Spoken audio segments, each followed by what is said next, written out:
John, where has, if you know, where David Savard's confidence has come from to play with the puck more as an offensive type defenseman? Well, he's always, you look at his stats over the years, he has brought offense. I think where his confidence has come from, I just think his game is better. His defensive game is better. I think he feels more comfortable offensively. There were times during the year where there were some struggles with him just playing. Yeah. A big part of his game is underneath the hash marks and just a big body being in the way. There were some struggles there. I think once he's got that straightened out, I think he feels more comfortable in getting involved in the offense. He was a power play type defenseman. That's where he got a lot of his points in junior and in the minors. I don't know that we've seen him carry the puck and try to make plays with the puck. He's sort of been defined as a stay-at-home, shutdown guy. Is he starting to emerge a little bit differently? Yeah, and again, I think he feels more comfortable. I think when you have Z and Jonesy playing as much as they do, and in that role of really the guys that are doing a lot of the offensive stuff, sometimes guys just, it might be comfortable when your game's struggling, and I think that was him, is comfortable just to stay at home and play. But now I just think he feels good about himself, and certain situations arise that maybe they weren't in some of his game, or opportunities during some of his games. And like last night, it's a long pass up into the neutral zone. It just happened. He had some free ice to go, and he went with it. I think it was just very instinctive. John, can you explain the benefit of what you went through last year and how it really helps now by not getting too high after a big win last night that maybe you could have gotten carried away with? You know what? Certainly you take lessons from last year. We weren't too high last year after our wins in Washington. I know we weren't too high. I thought we played a really good game in Game 3 against Washington in our building. We just couldn't find a way to win. But you certainly take lessons just through that whole series against Washington, that you stay flatline, which I think we did a pretty good job of it. You know what, Dave? I just think the more and more opportunities you get to play in the playoffs, this is our third year in a row, that's important in trying to find your way to be a team that's going to win rounds in the playoffs. We haven't found our way. You know, we're still learning, but we have another opportunity now, being 3 years in a row and finding a way to win a crazy game last night. But yeah, so you go through all different experiences, but you need the opportunity. That's why it's so great that this organization has been there 3 years in a row in a grind of a regular season to get these opportunities, to feel it. We'll have some failures too. We have had some failures. We'll have some failures along the way here in this series. But as long as we're here, we're getting those type of experiences. It seemed like right away last night the guys had a lid on it and understood it's just one. Oh, if they, of course. I mean, that if they don't, then that's common sense. We're playing against a very, very good hockey team, and yeah. So, run last night. Have a ball last night after the game. Feel good about yourself. But they came to work today. I thought they were loose. They practiced well, and we got to be ready to play tomorrow. John, you take a 4-3 lead in the first face-off after you put the kid Texier on the ice with, I believe it was Foligno and Anderson. They have Kucherov and Point out there. You've talked about his no fear, which is understandable. What is it about this kid's game that allows him to assimilate so quickly to the NHL, and you have the faith to put him in situations like that? Yeah, well, I think one of our weaknesses in our game last night was along the board, some wall play. It gave us some fits in the second half of the first period, and I just watch him. I think he's a very intelligent player. I think he's one of our better guys on the wall as far as just making simple plays. I feel comfortable that he's not overwhelmed. He isn't, and I like the way Nick and Andy were playing at that point in time. And I thought I either had that line or I was going to go with Jens's line. And I wanted to get Nick's line out there, and I thought Andy was a big part of us getting our engine going with some of his banging. Yeah, so Tex fits right in there. He's not afraid, and the thing I like about him, he's willing to bang around too. He's willing to take some hits, and he's willing to give some hits. Yeah, so I can put him in all situations. John, you guys last night not only kill off the power plays, but you also get a goal on that. Just considering how much success Tampa Bay has had on the power play, how big is that to kind of come through that game and play really well in the power play? Yeah, well, I'm sitting on the bench when Doobie takes the 4 minutes.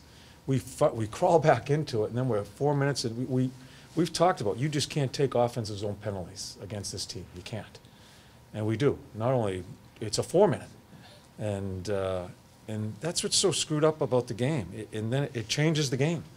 We score a shorthander, and then we end up scoring a power play goal and find a way to protect it in the last 5 or 6 minutes. So you just don't know. I think special teams is going to be very important as we keep on going through the series.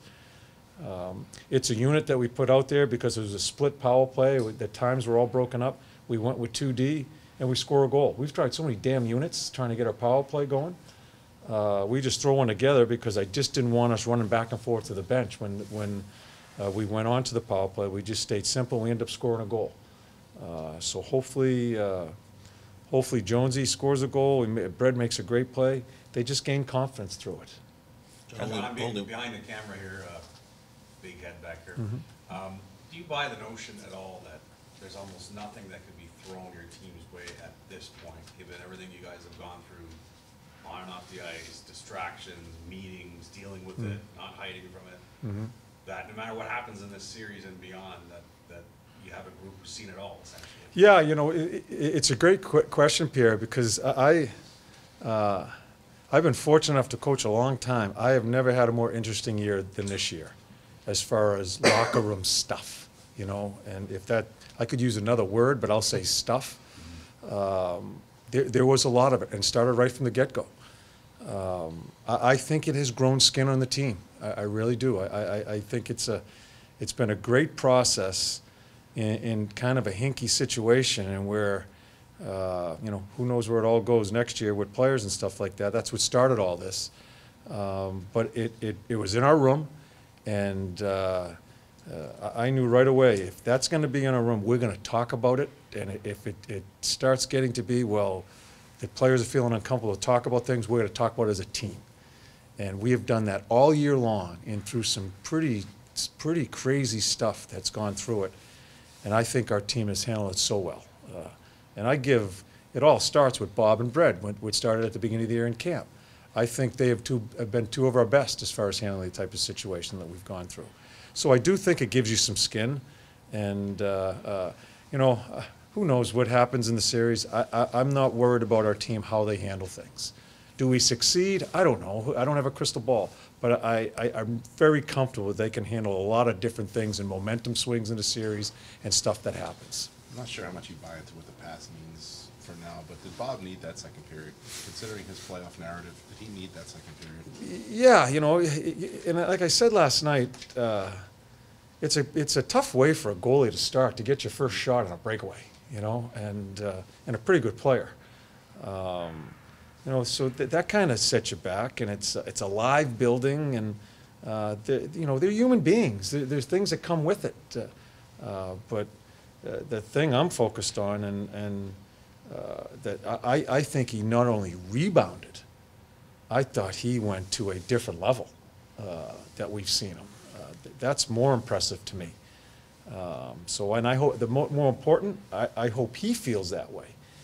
Because I thought he brought it to a different level after it was an interesting first period for all of it. I didn't mind our first half. We screw up with Jonesy, he misses the puck, and they score. I thought we played pretty good until about the 10-minute mark. Then we were just looked very nervous, and including Bob. But he wasn't just good after that. He was fantastic. And, let's face it, that save he makes on a breakdown on the power play. At the beginning of that second period, it goes 4-0. See ya. So that's a huge save, and then I thought he made some tremendous saves after that. Just maintenance for him today? Yes. Yeah. Kukan, I just wanted to ask you about him a little bit. We talked about him and how he's kind of progressed and come on this season. What did you think about him last night? I thought he was a little bit noticeable. Yeah, carried the puck well, made some good plays. Very similar to Tex, is not afraid to make a mistake. He's not nervous at all. He just plays, and he's been a bright spot for us. When we lose Murr, it's a big hole for us with Murr.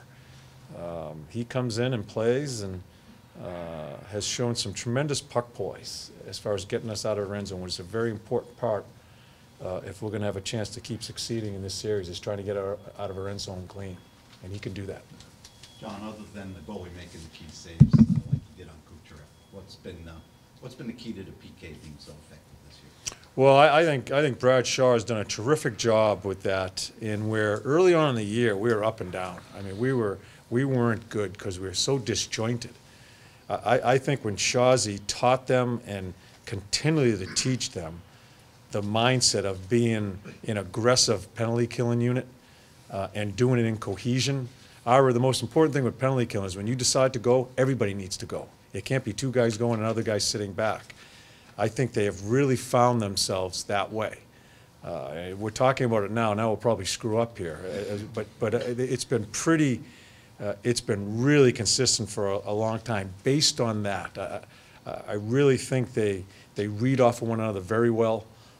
And when we're picking our spots to be aggressive, we're aggressive. When we're not and sitting and keeping some patience, we're all being patient. So it's really cohesive. Coordinated. Yeah, I think that's really helped us, yes. Was the wall play you mentioned earlier, was that sort of behind moving Anderson with Nick and them, and also the flip with No, I just wanted Sam? to. I just wanted to change it. Yeah, I thought we needed a change, and I didn't like our compete at all as far as our battles. The second half of that, I thought we started off really well. Second half, it's a very, very talented team that we're playing, but it's a very, very hard-working team we're playing. I thought we got outworked off pucks in that second half of the first period. And if this team can't do that with them, we're in trouble. We have to at least do that with them and then work from there. And then I thought we regained ourselves after that. Surprised you about the NHL? What has caught your attention about NHL hockey since in the short time you've been here? I think everything's come quicker. That's the.